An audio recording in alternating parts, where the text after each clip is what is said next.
नमस्कार, आप देख रहे हैं साधना प्लस और मैं हूं आपके साथ पूजा अग्रवाल। बुलेटिन की शुरुआत करेंगे इस वक्त की अहम खबरों के साथ। बता दें कि सुप्रीम कोर्ट में 3 कृषि कानून के खिलाफ दिल्ली की सीमाओं पर आंदोलन कर रहे किसानों को तुरंत हटाने के लिए अधिकारियों को दिशा निर्देश देने की याचिका पर सुनवाई हुई और इस दौरान याचिकाकर्ताओं ने दिल्ली की सीमाओं पर डटे किसानों को हटाने के लिए शाहीन बाग मामले का उल्लेख भी किया।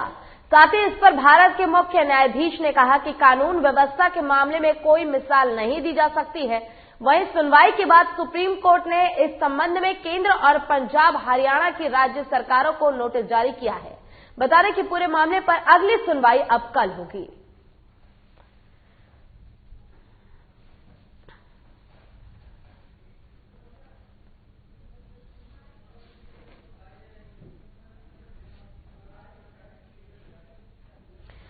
सुप्रीम कोर्ट में 3 कृषि कानून को लेकर याचिका दायर की गई थी, जिस पर सुनवाई हुई है और दिशा निर्देश भी अधिकारियों को दिए गए हैं। और ऐसे में जो वकील हैं उन्होंने कहा है कि जो कानून है, व्यवस्था है, उसको लेकर हम सवाल नहीं खड़े कर सकते। और कोर्ट में शाहीन बाग मामले को भी उठाया गया, उसका उल्लेख भी किया गया और इस पर अब पूरी जो याचिका पर सुनवाई होगी वो कल होगी।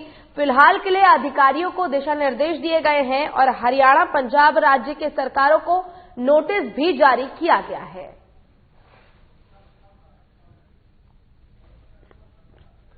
बता दें कि सुप्रीम कोर्ट में दायर याचिका पर सुनवाई हुई और दिल्ली की सीमाओं पर डटे किसानों को हटाने की मांग की गई थी। एक याचिका दायर की गई थी जिसमें साफ तौर पर यह लिखा हुआ था कि जो आंदोलन चल रहा है दिल्ली की सीमाओं पर, उससे आम जनता को काफी ज्यादा परेशानियां हो रही हैं, काफी तकलीफों का सामना करना पड़ रहा है। ऐसे में सुप्रीम कोर्ट ने इस मामले पर सुनवाई करते हुए हरियाणा और पंजाब की राज्य सरकारों को नोटिस जारी किया है और पूरे मामले पर जो अब अगली सुनवाई है वो कल होगी। फिलहाल के लिए आदेश दिए गए हैं, अधिकारियों को दिशा निर्देश दे दिए गए हैं ताकि परेशानी जो लोगों को हो रही है उससे थोड़ा लोगों को निजात मिल पाए। और अब सारी जो सुनवाई है वो कल होनी है सुप्रीम कोर्ट की तरफ से। और साथ ही बता दें कि सुप्रीम कोर्ट में सुनवाई के दौरान शाहीन बाग के मामले का भी उल्लेख किया गया था।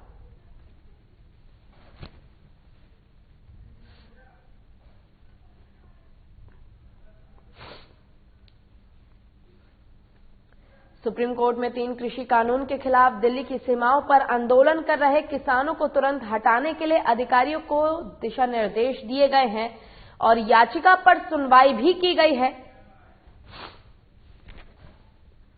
और बिहार सरकार के गठन के बाद बिहार सरकार शहरों के विकास के लिए प्रयासरत है। इसी को लेकर नगर विकास और आवास विभाग की तरफ से पटना के अधिवेशन भवन में प्रमंडल स्तरीय बैठक हो रही है। आज की बैठक में तिरहुत प्रखंड में अधिकारी और जनप्रतिनिधि शामिल हुए हैं। इस बैठक का मुख्य उद्देश्य बिहार के सभी प्रमंडल के नगर निकायों की योजनाओं और कार्यों की समीक्षा करना था। बैठक के दौरान एक तरफ जहां नगर विकास और आवास मंत्री तारकिशोर प्रसाद ने कहा कि हमारी सरकार नगरों के विकास के लिए दृढ़ संकल्पित है।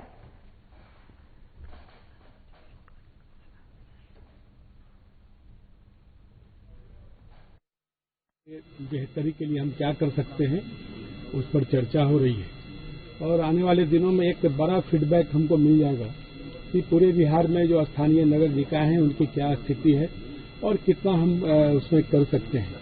क्योंकि आने वाले दिनों में फिर वो बजट है तो उसके अनुसार फिर हम प्रयास करेंगे कि उसमें बजट में हम कैसे बेहतर उनके लिए प्रावधान करें। और 28 दिनों बाद बुलाई गई नीतीश कैबिनेट की मंगलवार को दूसरी बैठक हुई है। मुख्य सचिवालय में हुई कैबिनेट की बैठक में कुल 15 एजेंडों पर मुहर लगी है। नई सरकार के गठन के बाद पहली बार 17 नवंबर को हुई थी और मंगलवार को दूसरी बैठक में कोरोना के फ्री टीके और 20 लाख रोजगार देने के बीजेपी ने चुनावी वादा पूरा करने वाली योजनाओं पर मुहर लगाई है। पहली कैबिनेट में नवगठित 17वीं बिहार विधानसभा का पहला सत्र बुलाने के प्रस्ताव पर मुहर लगी थी। बिहार विधानसभा चुनाव के पहले भारतीय जनता पार्टी ने जनता से किया वादा कि सरकार बनने के बाद लोगों को फ्री कोरोना वैक्सीन मिलेगी, तो वहीं 20 लाख रोजगार मिलेगा। कैबिनेट ने आज इन दोनों प्रमुख चुनावी वादों को पूरा करने पर मुहर लगा दी है।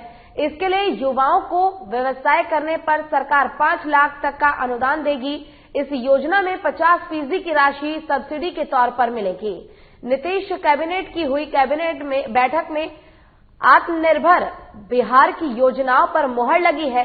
शिक्षा और भवन निर्माण मंत्री अशोक चौधरी ने कहा है कि सरकार ने कैबिनेट की बैठक में अगले 5 साल के लिए सरकार के एजेंट और नीतियों को लेकर कई प्रस्ताव पास किए हैं। रोजगार सृजन के लिए बिहार में स्किल डेवलपमेंट पर जोर दिया जाएगा। साथ ही साथ आईआईटी और पॉलिटेक्निक संस्थान में ट्रेनिंग गुणवत्ता बढ़ाने के लिए सेंटर बनाने का भी प्रस्ताव कैबिनेट में पास किया गया है।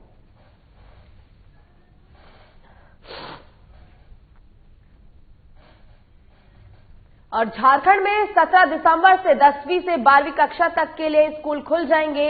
ये जानकारी राज्य के स्वास्थ्य और आपदा प्रबंधन मंत्री बन्ना गुप्ता ने दी है।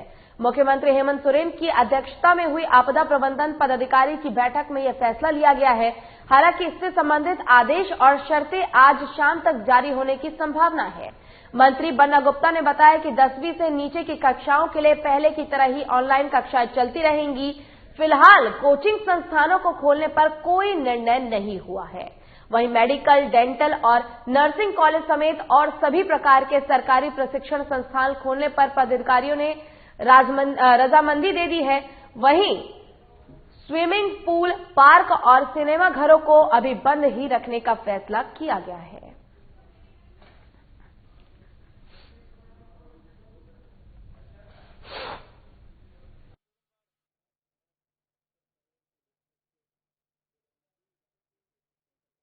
और बाढ़ थाना अंतर्गत हॉस्पिटल चौक के पास NH 31 पर वार्ड संख्या 8 के ग्रामीणों ने पेयजल समस्या को लेकर सड़क जाम कर दिया है। ग्रामीणों का कहना है कि कई बार विभाग से पेयजल की परेशानियों को लेकर शिकायत की गई, तो वहीं लोग दूषित जल पीने को मजबूर हैं। वहीं स्थानीय लोगों ने PHED विभाग के खिलाफ जमकर नारेबाजी भी की है। लोगों का कहना है कि बाढ़ के अनुग्रह नारायण सिंह के खेल मैदान में नए बोरिंग कराया जा रहा था, लेकिन राजनीति के तहत उसे बंद करा दिया गया। जब तक पानी की व्यवस्था नहीं होगी, उनका आंदोलन जारी रहेगा।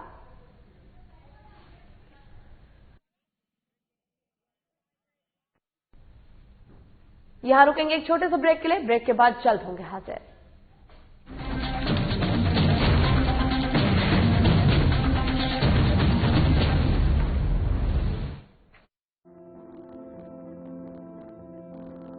कोरोना का संकट अभी टला नहीं है, इसलिए लापरवाही बिल्कुल नहीं। जब भी घर से बाहर निकलें, मास्क जरूर लगाएं। दूसरी बात, एक दूसरे से कम 2 गज की दूरी बनाएं।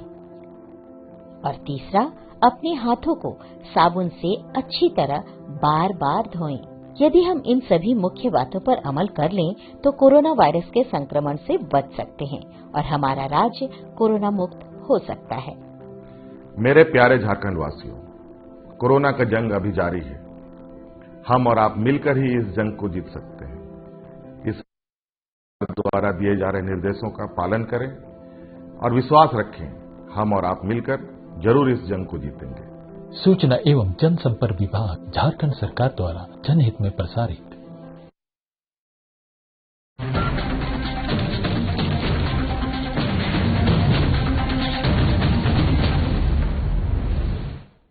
और ब्रेक के बाद एक बार फिर से स्वागत है आपका। रुक करेंगे इस वक्त की बड़ी खबर की ओर, और बड़ी खबर रांची से है, जहां मुख्यमंत्री हेमंत सोरेन लगातार समीक्षा बैठक कर रहे हैं।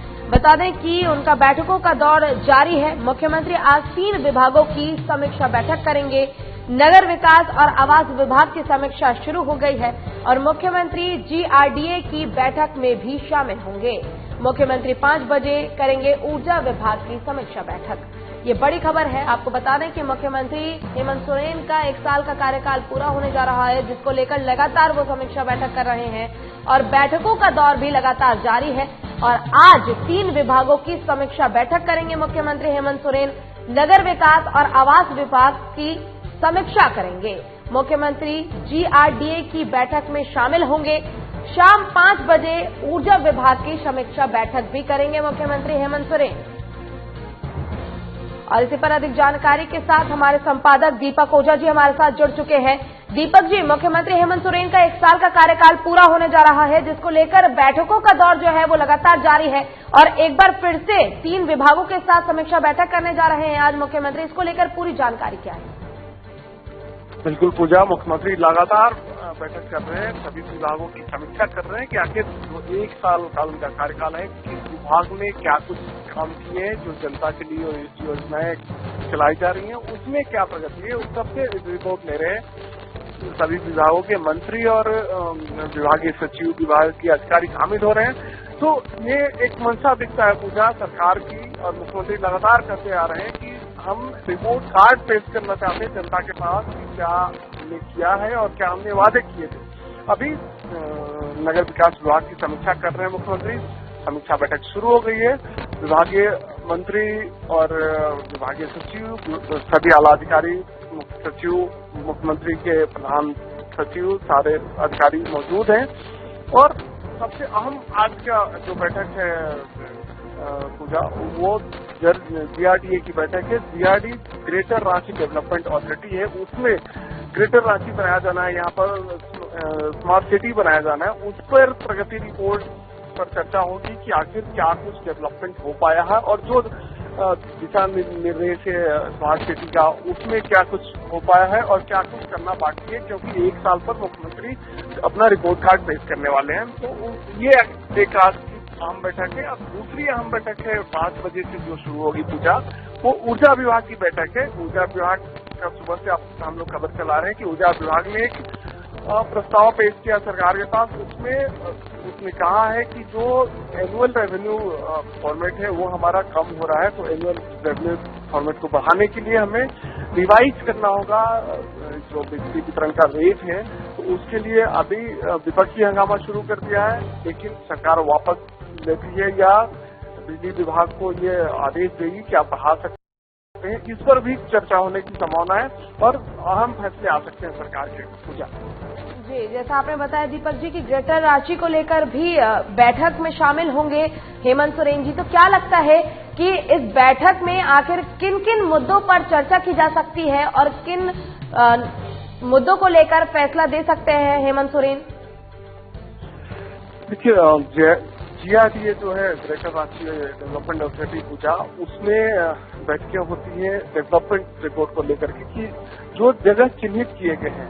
रांची तो पहले से ही ग्रेटर रांची, जैसे दूसरे राज्यों में नोएडा और ग्रेटर नोएडा के तर्ज पर यहाँ भी रांची तो पहले से ग्रेटर रांची बसाया जाना है, क्योंकि जो रांची का क्षेत्रफल था वो काफी सीमित था और ये जब एकीकृत बिहार और झारखंड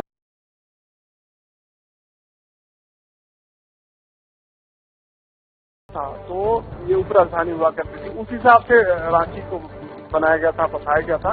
लेकिन अब क्राउड यहाँ बढ़ते जा रहा है, राजधानी का शहर हो गया है, तो कई मंत्रालय बनाने हैं, कई विभाग बनाए जाने हैं, तो उसके तहत ग्रेटर रांची का निर्माण किया जाना है और उसका काम शुरू हो गया है। सरकार ने जगह भी चिन्हित कर रखी है कि किस इलाके में क्या बनाया जाना है। उसके डेवलपमेंट रिपोर्ट पर समीक्षा करेंगे मुख्यमंत्री। पूजा जी, बहुत बहुत शुक्रिया दीपक जी आपका तमाम जानकारी के लिए। चलिए खबरों में बढ़ेंगे आगे। बता दें कि आज बोकारो में विजय दिवस के अवसर पर अखिल भारतीय भूतपूर्व सैनिक सेवा परिषद में भूतपूर्व सैनिकों को सम्मानित किया गया, जिसमें वो सैनिक भी शामिल थे जिन्होंने 1971 के युद्ध में हिस्सा लिया था। इस अवसर पर युद्ध में शहीद हुए सैनिकों को श्रद्धांजलि भी अर्पित की गई। इस दौरान वक्ताओं ने कहा कि हमें इन पूर्व सैनिकों पर गर्व है जो बोकारो शहर के निवासी हैं। वहीं पूर्व सैनिकों ने युद्ध से जुड़े अपने अनुभव भी साझा किए हैं।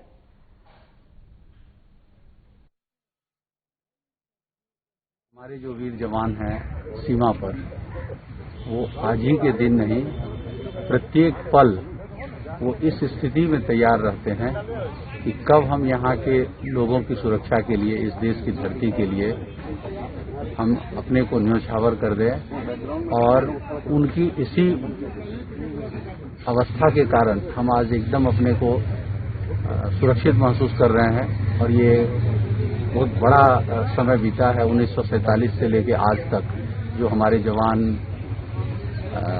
सीमा पर हैं, चाहे वो जल सेना हो, थल सेना हो, वायु सेना हो, उनके ही त्याग, बलिदान, समर्पण और दृढ़ इच्छा शक्ति के कारण आज पूरा देश सुरक्षित है और इसलिए हम नमन करते हैं। विजय दिवस के उपलक्ष्य में जो सिटी पार्क में स्थित शहीद कॉर्नर है, पार्क है, वहां पर भूतपूर्व सैनिक सेवा दल के सदस्यों के द्वारा 1971 के जो लड़ाई हुई थी जिसमें भारत को विजय प्राप्त हुई थी, उनमें जो शामिल हम लोगों के जो बोकारो के जो सदस्य लोग हैं उनको हम लोगों ने सम्मानित किया है। तो हम लोग के लिए बहुत बड़ी बात है कि इनसे जुड़ने का मौका मिला। पहले तो हम लोग बांग्लादेश की आज़ादी के लिए लड़ रहे थे गुप्त रूप में, लेकिन 3 दिसंबर को जब डिक्लेयर हुआ तो उसके बाद हम लोग डायरेक्ट लड़ना शुरू किया। उस टाइम हमारी श्रीमती इंदिरा गांधी थी।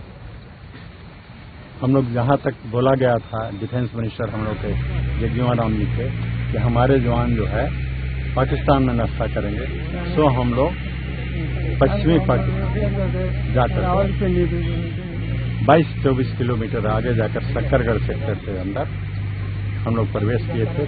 तब जाकर के वहां विजय का आगे रास्ता चलते रहा और डिक्लेयर हुआ तो हमारे पाकिस्तानी सैनिक जो है 90-95 हजार कैद हुए। उस उपलक्ष्य में हम लोग खुशी मना रहे हैं। और यहाँ रुकेंगे एक छोटे से ब्रेक के लिए। ब्रेक के बाद जल्द होंगे हाजिर।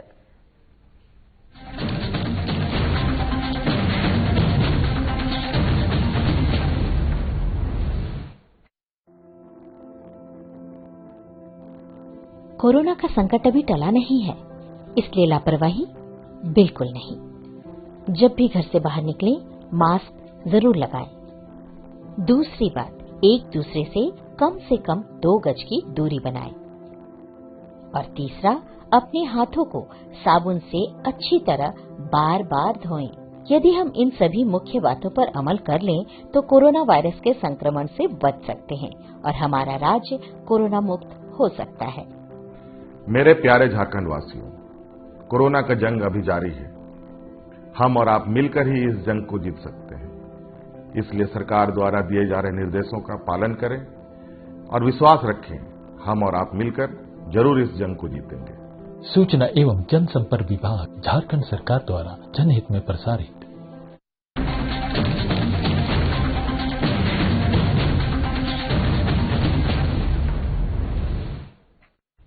और ब्रेक के बाद एक बार फिर से स्वागत है आपका। रुख करेंगे खबरों की ओर। पीडीएस दुकानदार के उपभोक्ताओं को लगातार सड़ा गला अनाज मिलने और अनियमितता की शिकायत पर मनेर प्रखंड के उप प्रमुख उपेंद्र प्रसाद ने एसएफसी गोदाम का निरीक्षण किया है। उप प्रमुख ने निरीक्षण के दौरान गोदाम में प्रबंधन और प्रखंड आपूर्ति पदाधिकारी के गैर मौजूदगी में गोदाम से बिचौलियों को अनाज का उठाव करते हुए पाया गया है।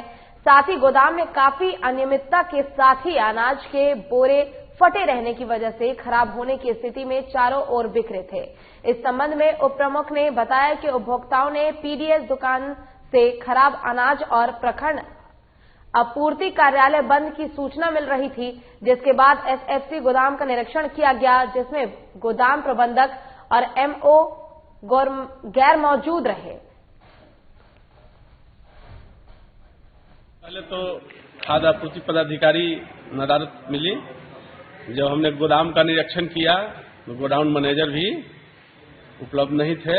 उनकी अनुपस्थिति में गोदाम पर उठाव हो रहा था बिचौलिया द्वारा, और कई तरह के जो है यहाँ पर देखने में अनियमितता मिली। रख रखाव का स्थिति जो काफी दयनीय है, इसकी शिकायत हम वरीय पदाधिकारी अनुमंडल पदाधिकारी से करेंगे और जो भी दोषी पाए जाएंगे उन पर कार्रवाई की जाएगी। 8 दिनों की कड़ी मशक्कत के बाद मंगलवार की रात बीपी इंक्लाइन में फंसे 2 पंप ऑपरेटर बसिया मांझी और सहायक मणिक बाउरी का शव खदान से बाहर निकाल लिया गया है। 7 दिन पूर्व सोमवार को तृतीय पाली में काम के दौरान अचानक पानी में घुस जाने से पूरे खदान में पानी भर गया, जिसमें उक्त 2 मजदूर फंस गए, जबकि 39 मजदूर जान बचाकर निकलने में सफल हो गए थे। घटना के समय से ही क्षेत्रीय प्रबंधन ने लापता मजदूरों को निकालने की व्यवस्था युद्ध स्तर पर शुरू कर दी थी। पानी के अधिकता के कारण सारे प्रयास विफल रहे। एक्सपर्ट रेस्क्यू टीम और उड़ीसा के कटक से आए गोताखोरों भी गोताखोरों ने भी कड़ी मशक्कत की और वहां मौजूद रहे और निकालने की काफी कोशिश की गई, लेकिन ऐसा नहीं हो पाया। सूत्रों के अनुसार खदान में डिवॉटरिंग से पानी कम हुआ है। विधि व्यस्त स्थान के मद्देनजर पुलिस, सीआई और एम कई लोग वहां मौजूद रहे।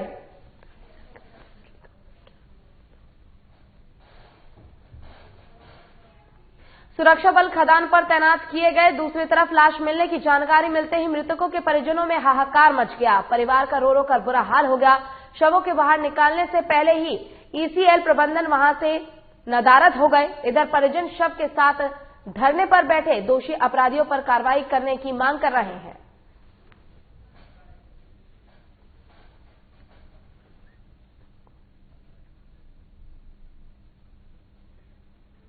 और दुमका जिले के जोगिया मिशन के फादर से 5 लाख रुपए रंगदारी की मांग और जान से मारने की धमकी देने के मामले में पुलिस ने एक अभियुक्त को गिरफ्तार किया है। आरोपी के मिशन गेट पर जो पैम्पलेट चिपकाए गए थे, उसी तरह के और भी पैम्पलेट भी उसके पास से बरामद हुए हैं। इस संबंध में एसडीपीओ उमेश कुमार ने बताया कि कुछ दिनों पहले रामगढ़ के जोगिया मिशन में पैम्पलेट चिपकाकर वहां के फादर से 5 लाख रुपए रंगदारी की मांग की गई थी। इसके बाद फोन पर रंगदारी न देने पर जान से मारने की धमकी भी दी गई थी। इस संबंध में मिली शिकायत के बाद पुलिस ने मामले की जांच शुरू की। जांच के आधार पर पुलिस ने पोडयाहाट के एक युवक को गिरफ्तार किया। उसके पास से संबंधित और पैम्पलेट भी बरामद हुए हैं। एसडीपीओ ने बताया कि गिरफ्तार युवक ने अपना अपराध स्वीकार किया है, लेकिन उसने कई अन्य लोगों के भी नाम बताए हैं। हालांकि जांच में उनके इस घटना में शामिल होने के साक्ष्य नहीं मिले हैं। पुलिस मामले की जांच कर रही है।